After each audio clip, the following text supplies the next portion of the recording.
Bueno, buenas tardes a todos y a todas. Mi nombre es Florencia Bonano y estoy a cargo de la sección de columnas en el OPEA.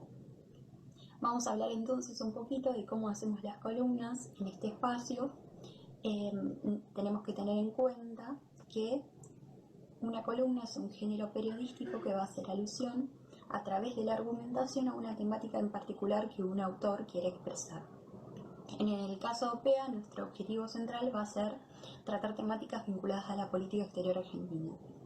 En primer lugar, debemos elegir un tema a la hora de elaborar la columna que sea central, que es la consistencia en lo que se va a centrar la columna, que este no solamente debe ser novedoso, sino que debe ser original.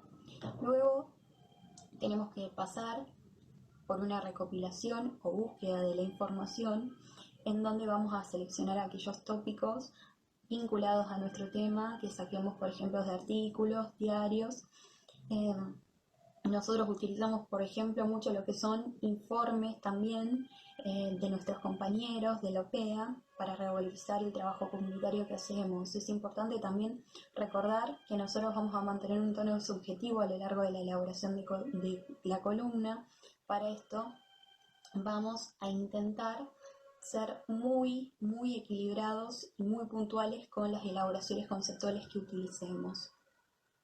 Por otro lado, nosotros también vamos a tener en cuenta la fortaleza que tiene que tener la argumentación, así que es muy importante que nuestras ideas sean correctamente argumentadas. Ahora pasando un poco a lo que es la articulación de la columna propiamente dicha, en primer lugar nosotros vamos a tener el envase de nuestro paquete, que es el título de la columna. Este va a tener solamente 77 caracteres, así que debe ser conciso, claro y captar la atención de nuestros lectores. En segundo lugar, vamos a pasar a lo que va a ser una fase introductoria de desarrollo de nuestras ideas, donde vamos a hacer alusión al contexto general para luego derivar en lo que va a ser nuestra idea puntual. Es importante que las primeras líneas sean muy precisas y llamativas también, porque van a ir a nuestro copete de la página de la noticia, así que van a ser parte también de esa carta de presentación. Después vamos a pasar a la parte de desarrollo de las argumentaciones.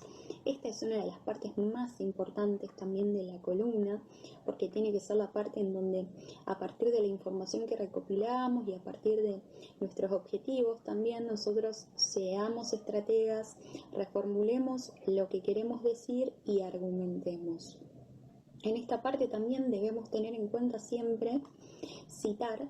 Si vamos a utilizar a otros autores para no recaer en lo que es el plagio, nosotros utilizamos lo que es la modalidad APA, y también al finalizar la columna hacemos un situado especial a lo que son las referencias bibliográficas. Recordemos siempre, aunque suene reiterativo, ser claros, que nuestro mensaje sea sencillo, que seamos subjetivos pero equilibrados con nuestras teorías conceptuales también que vamos a aplicar. Y llegamos a la parte final, que es el cierre de la columna o la conclusión, en donde nosotros nuestra idea central la vamos a concluir de manera total, o también podemos jugar un poquito con los lectores y dejar abierta una pregunta, digamos, para que quieran saber más. Bueno, espero que les haya servido y los esperamos también en el espacio. Hasta luego. Bueno, ahí está. Creo que algunas cuestiones que dijo Flor están buenas para pensar un poco en contraste con el APEA. Es interesante porque nuestras columnas de análisis de PEA son quizás una especie medio híbrida entre un texto un poco más periodístico y un texto un poco más académico. Me parece que, bueno, respecto a los APEA que tienen más claramente objetivo general, objetivo específico, hipótesis, las columnas de opinión lo que nos dan es como esa cierta flexibilidad sin hacer opinología realmente y usando un concepto demostrando que las opiniones son realmente fundadas, que tenemos argumentos y que estamos trabajando desde un marco digamos, de conocimiento a partir de, o conocimiento de la disciplina, digamos, al usar este concepto. Pili, no sé si vos querías agregar algo más sobre el tema. Una sola cosita que hace un poco la relación entre una columna en nuestras redes sociales y una columna que nosotros preparamos, por ejemplo, para un periódico.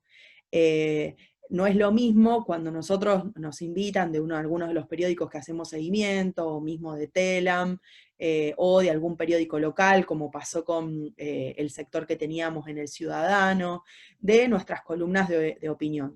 ¿Siguen siendo columnas? Sí, son columnas, con lo cual gran parte de los aspectos que planteaba Flor, no en términos de formato en sí, pero sí de cuestiones formales, me parece que son claramente aplicables porque el género sigue siendo columna-opinión. Pero quizás hay una diferencia que por lo menos yo le aplico cuando las elaboro de mi parte, es decir, cuando yo elaboro una columna que es para nuestro espacio, para el observatorio, en general nuestros lectores y nuestras lectoras, digamos, están más relacionados con el ámbito académico, o sea, nosotros no tenemos tanto público general. Hay público general, no digo que no, pero en gran parte es público más de tipo académico. Entonces, esas herramientas teóricas que nosotros usamos, como decir, bueno, un concepto o alguna idea que yo trato de utilizar en toda la columna, se ve, digamos, un poco más, tiene que ser un poco más soft, un poco más blanda a la hora de desarrollarla para un periódico, porque si yo utilizo un concepto de X autor para escribir una columna en Clarín, salvo que sea un autor que todo el mundo conozca, por ahí a lo mejor eclipsa eso más que mi propia idea. Entonces no digo que no se puede usar, pero me parece que tiene menos propósito, o sea que es más claro cuando nosotros elaboramos columnas para nuestro espacio, que es académico, que una columna que uno busca que la pueda leer cualquier persona, no importa si sos licenciado en Relaciones Internacionales, o sea, que realmente todo el mundo pueda, digamos, acceder a esa idea. Entonces, nosotros tenemos que hacer, cuando escribimos una columna para otro espacio, tenemos que hacer un esfuerzo adicional por ser más originales y por plantear algo que, ojo, no estoy hablando de vocabulario vulgar, y quiero ser muy clara en esto, porque yo esto lo corrijo mucho en las columnas nuestras y también en columnas para periódicos.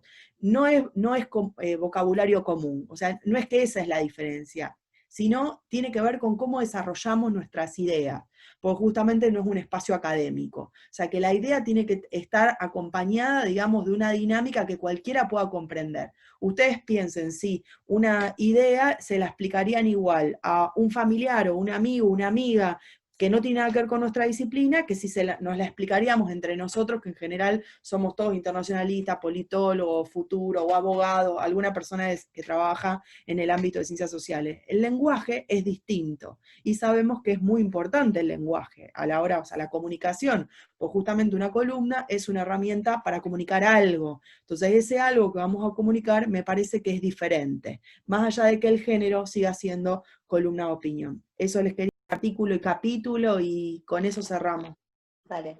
Bueno, yo justamente un poco quería mencionar esto que vos estuviste diciendo al final del encuentro, de la reunión anterior, de la diferencia que hay, a pesar de que lo llamemos de la misma manera, entre una columna de opinión que hacemos en el marco de nuestro espacio, que es un espacio académico, y las columnas de opinión que solemos leer en los diarios. Me parece que eso es importante, me parece que también hay una cuestión, y tomando lo que vos decías del lenguaje, hay una cuestión muy importante respecto al lenguaje persuasivo que se puede llegar a usar en una columna de opinión periodística, que nosotros en general no solemos usar en nuestras columnas. No quiere decir que esté mal, pero como no nos estamos dirigiendo, como vos decías, a un público al que hay que realmente atraer a un tema que parecería aburrido, sino que estamos trabajando o estamos dirigiéndonos a un público especializado, o que damos por sentado que en principio le va a interesar lo que decimos, manejamos un lenguaje quizás más, como vos decías, quizás un poco más formal, o que no tiene esa necesidad de otro tipo de recursos, como sí puede ser que utilicen en el ámbito periodístico. Y después otra cosa que quería comentar, que a mí me parece interesante, es también bueno, la proliferación de otro tipo de textos también en Internet, especialmente en lo que son los blogs. Y como todo en Internet empieza de una manera y después hay muchísima diversidad.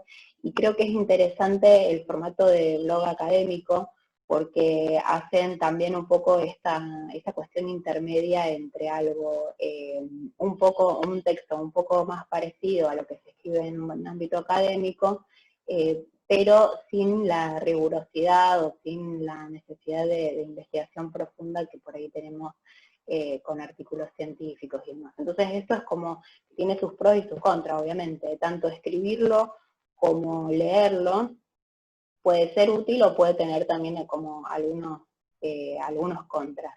Creo que a mí personalmente me parece interesante la gente o los investigadores que tienen su propio blog o que usan incluso las redes sociales para escribir, para hacer una especie de blog en los que hacen publicaciones tirando ideas o planteando algunas ideas sobre los proyectos que van a empezar o que están están en curso. Y en general, obviamente, la gente que los sigue o que participa de esos blogs suele ser del área, y entonces se arma a veces una especie de discusión o debate interesante sobre ideas que están en proceso, y eso me parece muy enriquecedor. También, bueno, eso a nivel blog individual. También existen los blogs de instituciones académicas donde se llama a participar a distintos investigadores y también estudiantes, que también me parece que es interesante porque muchas veces estaba leyendo que hay docentes que usan sus notas, antes de que las notas que uno hace para dar una clase, bueno, con esas notas arman una pequeña entrada de blog, y es como si nosotros también pudiéramos participar indirectamente de esas clases y también se arman debates. Así que me parece un formato interesante que está en constante crecimiento, pero hay que tener siempre en cuenta, primero, que no nos va a dar demasiado antecedentes si es lo que estamos buscando para una carrera de investigación y demás. Sí nos puede dar cierto reconocimiento en las redes, o puede ser que a través de ese blog conozcamos a gente o a distintos investigadores o a distintas personalidades, incluso de la profesión, que nos puede llegar a servir, incluso hacer entrevistas y demás, pero tener en cuenta que no es un gran antecedente y además tampoco tiene la rigurosidad de una revista científica. Eso, nada más.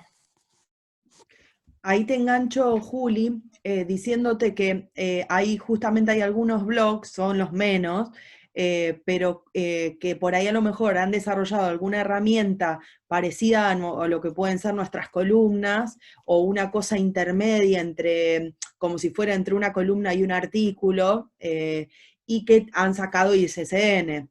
Yo estuve participando en de una universidad de Buenos Aires hace, no me acuerdo si 2 o 3 años, con ISSN, o sea que me cuenta como publicación, vamos a decir grupo 3, en términos de la conversación que estábamos teniendo el otro día sobre las indexaciones, pero de cualquier manera no deja de ser una publicación indexada.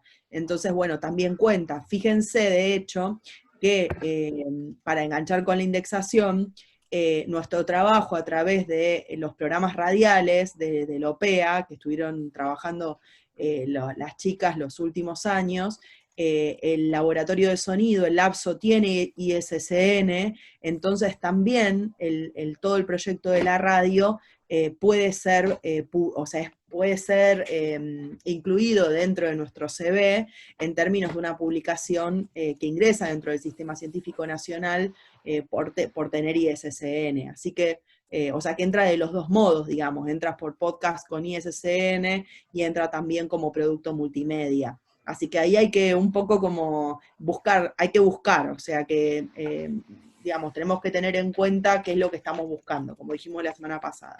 Para